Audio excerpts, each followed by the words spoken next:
But the point is, this is what happened with Ramdas. So I met Ramdas in Berkeley, let's say 45 years ago or something. And we were together there with the group doing lots of meditating. And he just took note like the other people do. And so he said to me, he wrote letters, they're in the book here. His letters are in the book, and he said, told me directly to go to Maharaji. And I traveled around India, didn't find him, but I had incredible experiences everywhere. And then I collapsed in the Himalaya mountains. And then someone came to me. He says that his name is Pak Celery, but it said on his, he had a bag like this, and it said, I am happy, happy. He was called Happy, Happy. So I hadn't had any food or anything, you know.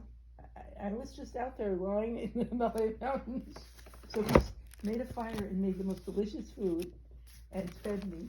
And then he took me to a hospital. He thought that I had hepatitis. Oh, wow. The hospital, they said I should stay there for a month. It's okay. So they said that the guy at the hospital was a disciple of Maharaji. And I said, I have to go see him. That's why I came here. He says, okay, go see him and then come back. But then I met him. I finally got there. And he embraced me, and I was well. He was gone.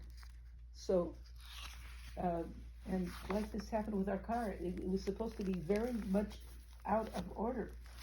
And then we went to Toyota yesterday, and it was all completely fine, as far as we know. This is what happens. The illusion is there, saying there's some serious problem here. It's not. It's a test. It's a test. And so anyways, Maharaji, when we finally got together, he said to me, these are the statements he made at the end of our little meeting. He says, Sudek, I said this earlier today, right? He says there's only one. We're one. We're united, and that I should walk in the footsteps of Jesus. So that's all. I didn't really need to stay there and sing a lot of kirtans. Do you sing as well? Yes, I You do. I do. I was an actress from the age of 5. I was acting at 12 when the messages started flowing. Yes, and yes. And in Hollywood too, you did a lot of stuff. I did what I did with the various people that we needed to meet at that time. Didn't stay there, but I go back a lot. I go back to see the Afghans. I got Afghans in around 70. Yes.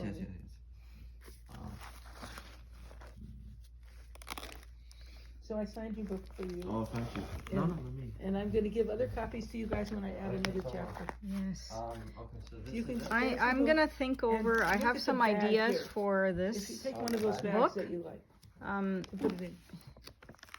because this is basically legacy work, right? Yes, This is a necessary branch that needs to be revived. Okay. And I was given a task while I was in Saudi through Divani Ishq, which is literally legacy works, and it's Great. just about Great. carrying that message, and I think it is. It's not going to the message lives on once, Yes. beyond us, Yes, the message does. lives on, It absolutely and that's does. what I'm doing actually through that. Absolutely does. So I would like Without a to. doubt, you got it. This is requiring. You take this. There's a certain opening page of the book, and that's where it is. Oh, thank you so much. I'm giving you cards if anybody needs to Thank you. contact me. Perfect. Thank you. This is like a great day in Beautiful. Ramadan. And a This great is a month of major Ramadan. opening. Very. So I And just, you knew it, but I didn't know it. I've been going from one group to another. People keep coming, but I didn't realize what was happening today. Can you tell me about this book? Okay. Yeah. So what is this book about, Sheikha? This is a book about the spiritual journey, and it came to pass as God willed, as God most merciful willed. So every page of the book was determined by divine will, as far as I know. I did not write the story myself. I did not plan this. And every place I was guided to was amazingly blessed because I did not choose to go there. And I do not, at the time that I was traveling, I had no phone, no computer, no tools of any kind. I had a paintbrush and some papers, parchment papers, two dresses, and a sleeping bag. And I was just guided from one oasis to another, and had many mystical experiences everywhere.